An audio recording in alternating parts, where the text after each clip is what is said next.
कुंभ राशि बंधुगण आपणकर नवग्रह एक गुप्त निर्देश जारी करिसेंती।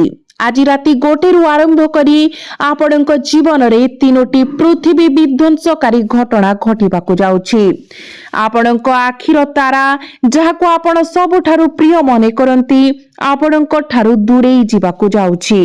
आपण वर्ष वर्ष धरी जे जिनिसको भय करुथिले सेही निर्दिष्ट घटना एबे घटिबाकु जाउछि।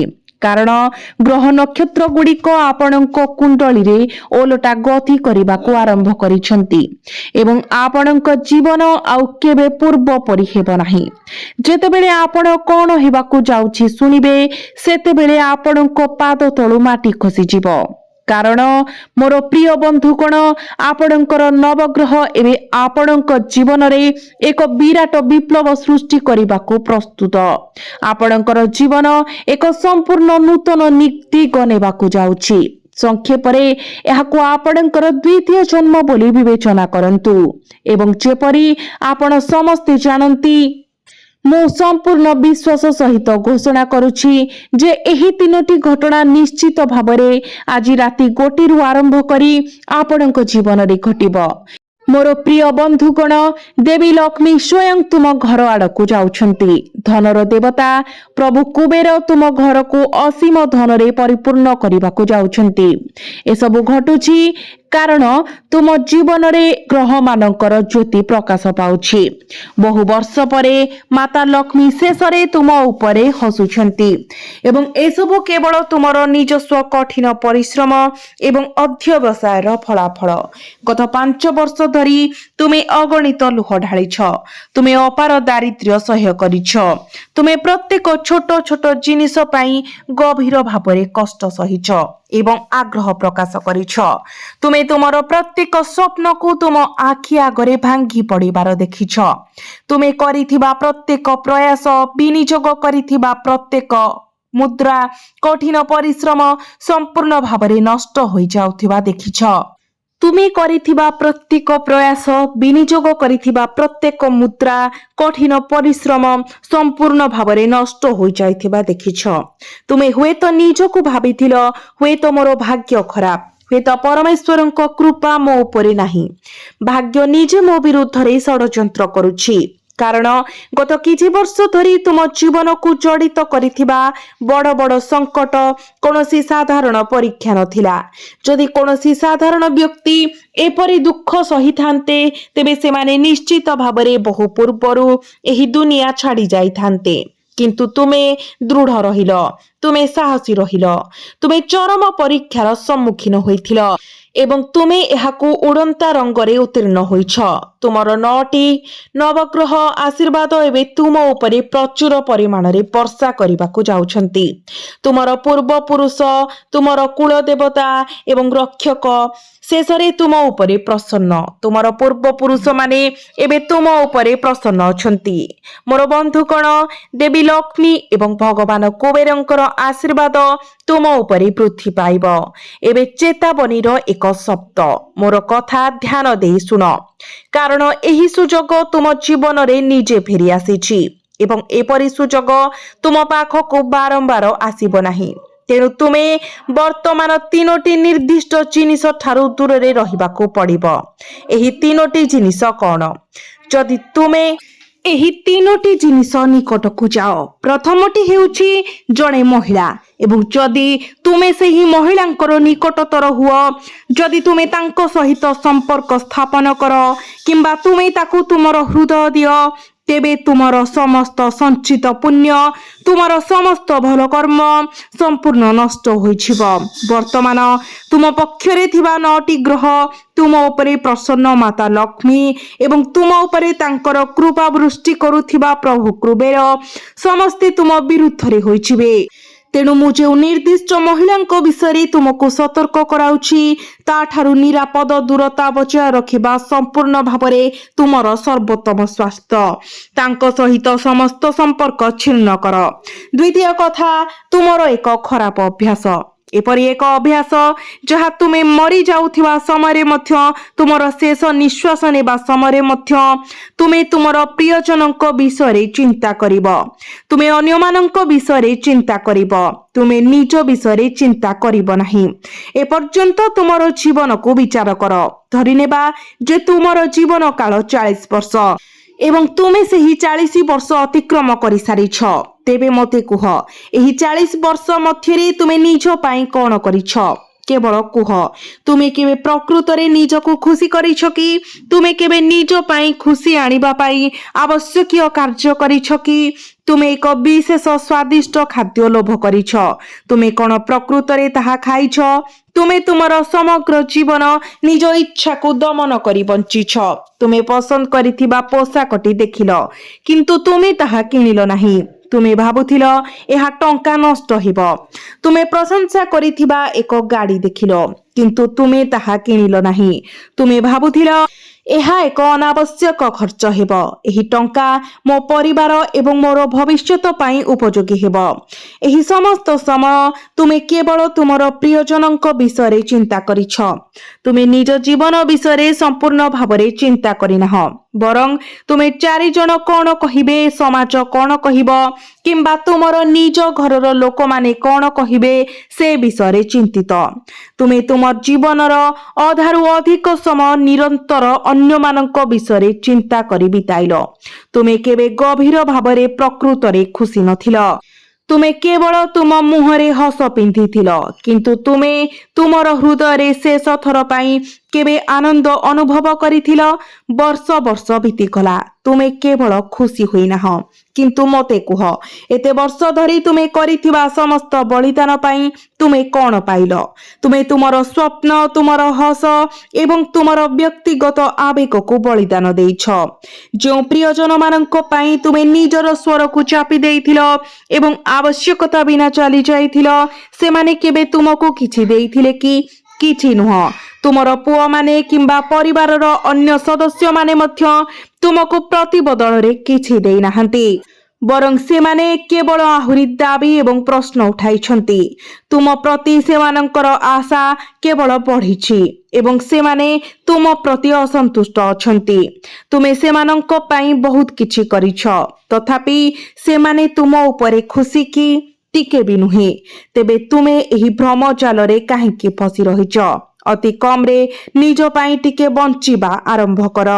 एबे मु परवर्ती कथा कहिबा पूर्वरु बंधु माने प्रथमे वीडियो को लाइक करि दियो एवं कमेंट बॉक्स रे जय बजरंग बाली 3 थर लेख। बंधु माने जेतेबेले गुरुजी आपणकर पर्चा अनुध्यान कले सेतेबेले अनेक प्रकाशित हेला जहा प्रकृत रे हृदय विदारक किछि प्रमुख घटना प्रकाश पाइछि जहा आपणक जीवन रे घटिबाकु स्थिर। किछि विश्वासघातक व्यक्ति जो माने वर्तमान आपणक सहित रहुछंती सेमानक विषय मध्य सूचना मिलिछि। तथापि बहु वर्ष धरी एही लोक माने क्रमागत भावरे आपणक भाग्य एवं आपणकर प्रत्येक प्रयास एवं कार्यर फल को दुर्बल करि आसुछंती। सेमाने आपणकर भाग्य को कष्ट देउछंती। एही व्यक्ति मानक जोगु आपण जीवन रे निजको स्थिर मने करू नाहंती। आपणकर समस्त कठिन परिश्रम सत्वे आपण ए पर्यंत आगको बढ़ी पारू नाहंती। काहेकि कारण आपणकर निकटवर्ती अंचल रे किछि लोक अछंती जो माने आपणक पाई एक नकारात्मक प्रभाव दुर्भाग्यर उच्च भावरे कार्य करती। आपणक निकटरे सेमानकर उपस्थिति एक धीर प्रभावशाली विष परी। मोठारु एहा दूरेई जांतु। जे पर्यंत एही व्यक्ति माने आपणक जीवन रे रहिबे आपण केबे भी उन्नति करि परिबे नाही। तेनु आपण सेमानक ठारु निजको दूरेई रखिबा अत्यंत जरूरी। बंधु माने मते कुहंतु एगुडी को आपणक सहित घटुछि ना नाही। जदि घटुछि दया करी कमेंट बॉक्स रे मते जणातु। मो एही बिंदु उपरे गुरुत्व देउछि। कारण निज एवं एही लोकमानंक मध्यरे दूरता सृष्टि करिबा एक संपूर्ण आवश्यकता। आपण जहाको इच्छा दोष देबाको बाछि पारंती ताहा भाग्य हेउ किंबा स्वयं ईश्वर, किंतु जे पर्यंत आपण निजको एही व्यक्ति मानक ठारू अलगा करि नाहंती आपण केबे आगको बढ़ी पारिबे नाही। तेबे एही विश्वासघातक माने किए मु सेमानंक नाम मध्य प्रकाश करिबी। दयाकरी आजिरी मु जहा कहुछि ताहा संपूर्ण ध्यान देई सुनंतु, कारण प्रकृत महाकाव्यिक युद्ध आरंभ हेबाकु जाउछि। प्रकृत महाभारत एबे आरंभ हेबाकु जाउछि।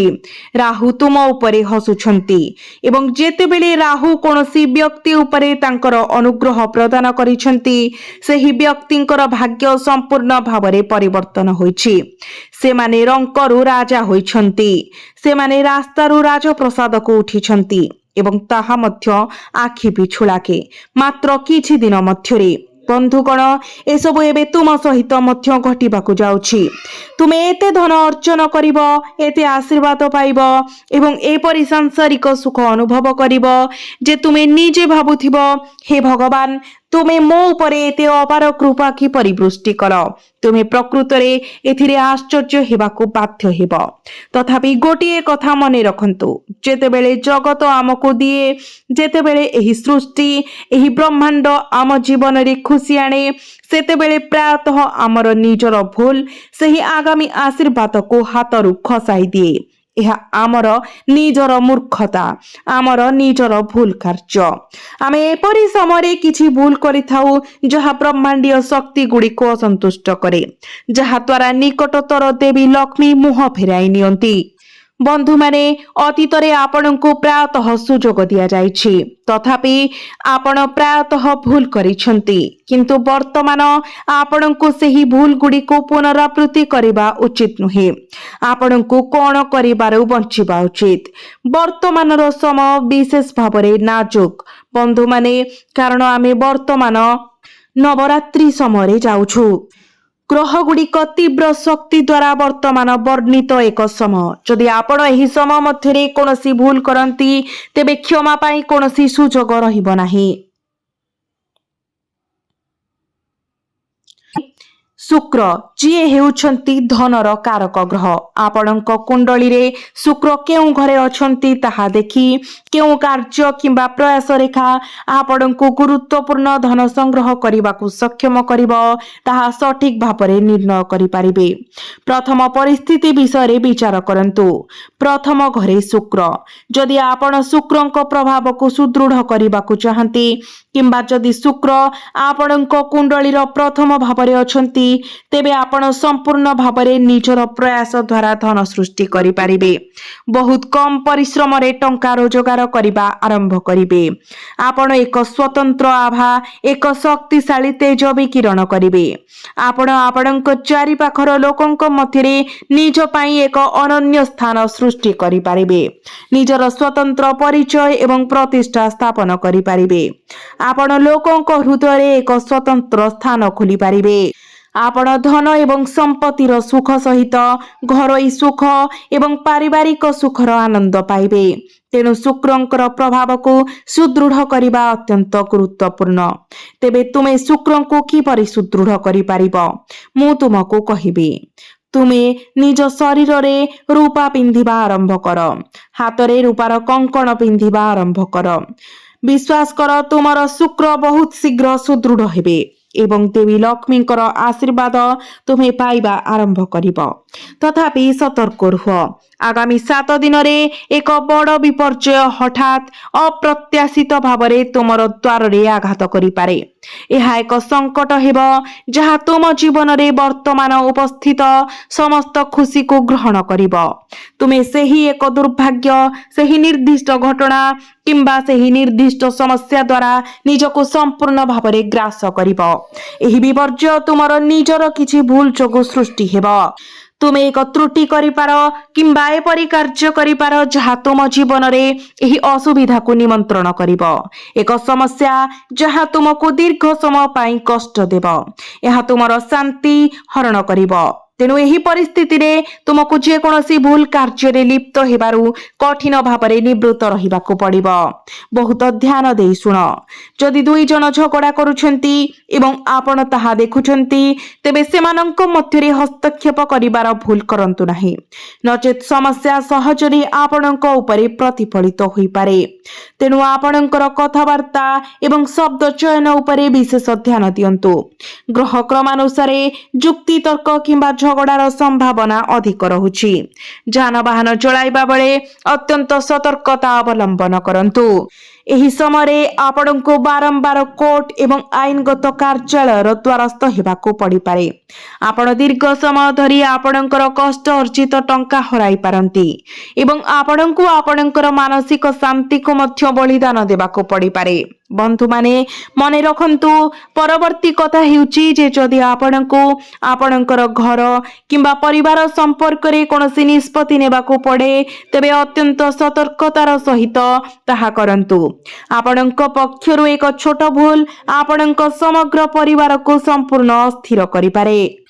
जदि आपण किछि भूल करंती तेबे एहा आपणकर संपर्क एवं पारिवारिक जीवनर मूलदुआ को दोहलाई दे पारे।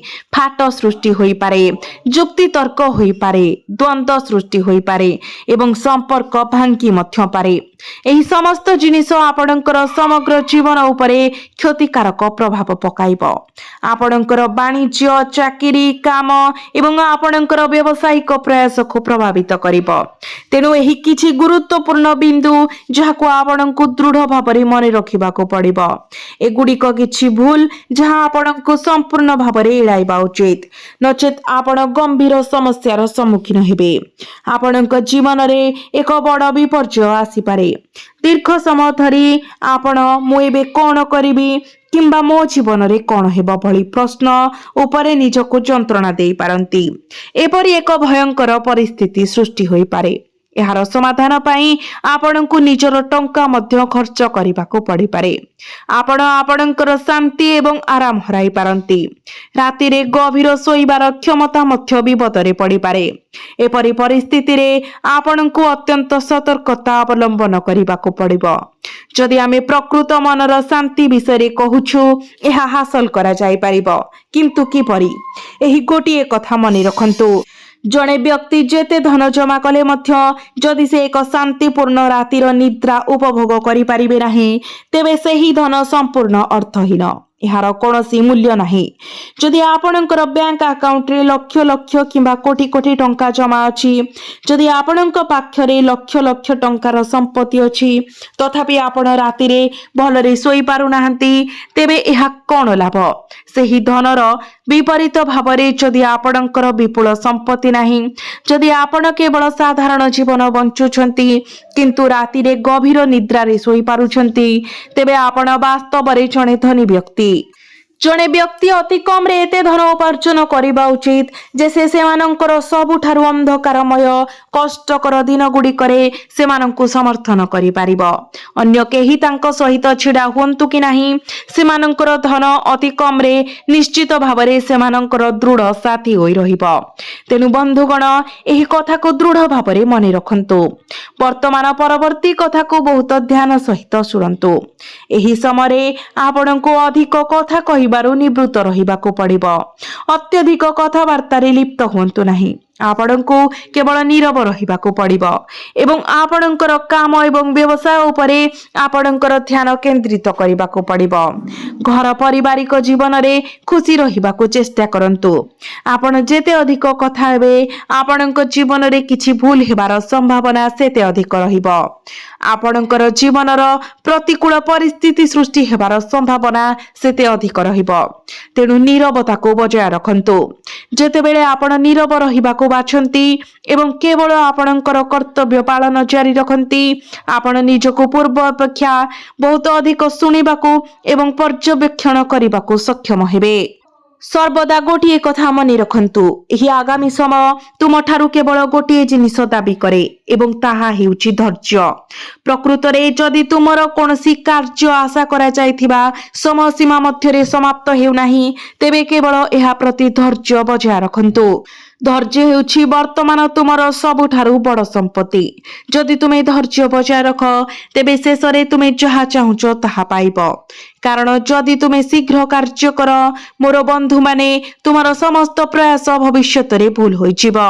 ଶୀଘ୍ରତା କିଛି ଲାଭ ଦିଏ ନାହିଁ। ତୁମେ ଯାହା କର ତାହା ମନ ଦେଇ କର। ପୂର୍ଣ୍ଣ ସଚେତନତାର ସହିତ କାର୍ଯ୍ୟ କର। ଧୀରେ ଧୀରେ ଆଗକୁ ବଢ଼। ଯଦିଓ ଗୋଟିଏ ଦିନ ପାଇଁ ଉଦ୍ଦିଷ୍ଟ କାର୍ଯ୍ୟକୁ 2 ଦିନ ସମୟ ଲାଗେ, ଯଦି ଗୋଟିଏ ମାସର ପ୍ରକଳ୍ପକୁ 2 ମାସ ସମୟ ଲାଗେ, କିମ୍ବା ଯଦି 6 ମାସର ପ୍ରୟାସ ପାଇଁ ଏକ ସମ୍ପୂର୍ଣ୍ଣ ବର୍ଷ ଲାଗିଯାଏ, କିନ୍ତୁ ତୁମେ ଯାହା କରୁଛ ତାହା ସ୍ଥାୟୀ ବୋଲି ନିଶ୍ଚିତ କର। କୌଣସି ଅସ୍ଥାୟୀ କିମ୍ବା ଅଧାପନ୍ତରିଆ କାର୍ଯ୍ୟରେ ନିୟୋଜିତ ହୁଅ ନାହିଁ। ବନ୍ଧୁଗଣ, ଗୋଟିଏ କଥା ମନେ ରଖନ୍ତୁ, ଯେତେବେଳେ ଆପଣ ଆପଣଙ୍କର ଚିନ୍ତାଧାରା ଉପରେ ଧ୍ୟାନ ଦେବେ, ସେତେବେଳେ ଆପଣ ଯାହା କଳ୍ପନା କରିବେ ତାହା ଶେଷରେ ଆପଣଙ୍କ ପାଖକୁ ଫେରି ଆସିବ।